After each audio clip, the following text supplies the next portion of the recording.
Ici, nous sommes sur le site des Archives nationales de Fontainebleau. En fait, pour ceux qui ne situent pas ce site, il est à proximité du CNSD qui est juste derrière nous. Et effectivement, juste en face, vous avez les Archives nationales. Les Archives nationales, c'est l'un des 3 sites en France qui conservent des archives. Vous avez un site à Paris, dans le Marais. Vous avez un nouveau site qui a ouvert à Pierrefitte en 2013. Et puis, vous avez le site historique de Fontainebleau dans les anciens locaux de l'OTAN.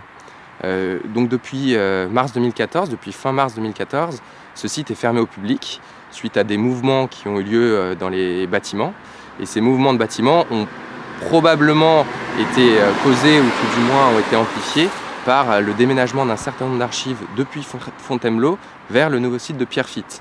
Donc ce qui s'est passé, c'est que depuis mars 2014, ce site est fermé au public et ce, dans un désintérêt le plus flagrant et le plus total sur un plan local. Nous, dès la fermeture de ce site, nous avons demandé effectivement à passer une motion au conseil municipal soutenant ce site, parce qu'il faut quand même savoir que les Archives nationales, c'est quand même un joyau de la culture nationale, c'est un joyau du patrimoine national. Ici sont conservées toutes les archives cinématographiques, notamment. Vous avez aussi de nombreux dossiers du Conseil d'État, de la Cour de cassation. Et effectivement, perdre un site comme celui-là, ce serait perdre une partie de ce qui fait la culture à Fontainebleau. Ce site n'a jamais été utilisé à sa pleine mesure, c'est-à-dire qu'on n'en a pas fait un outil de développement économique ou de développement touristique alors qu'il en avait toutes les capacités. Beaucoup de Bellefontains ne le connaissent même pas, mais aujourd'hui, c'est quand même ce qui fait la renommée de Fontainebleau pour toutes les personnes, tous les archivistes de France. Donc perdre ce site, ce serait vraiment un drame pour notre communauté, pour ces 7 hectares de terrain que vous voyez aussi derrière moi, pour les nombreux bâtiments qui y sont.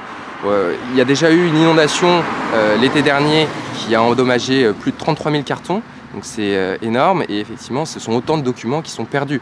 Lorsque vous avez tous les dossiers du Centre national de la cinématographie qui se situe ici, quel dommage effectivement de les voir se perdre dans des inondations ou pourrir entre guillemets dans des cartons ici. Donc ce que nous demandons, nous, en fait, c'est de pouvoir agir fortement. Cette fermeture doit pouvoir être discutée avec les pouvoirs publics. Nous avions écrit au ministère de la Culture jusqu'à présent sans réponse. Ça doit pouvoir être discuté aussi en conseil municipal et puis plus généralement avec le conseil communautaire, car ça intéresse tout le pays de Fontainebleau. Et on voudrait vraiment éviter, encore une fois, qu'il soit trop tard, comme pour la sous-préfecture de Fontainebleau. On arrive après la bataille en disant il ne faut pas fermer un site alors même qu'il est quasiment fermé au public depuis plus d'1 an et demi. Nous, on voudrait vraiment pouvoir se battre et conserver ce joyau du patrimoine national.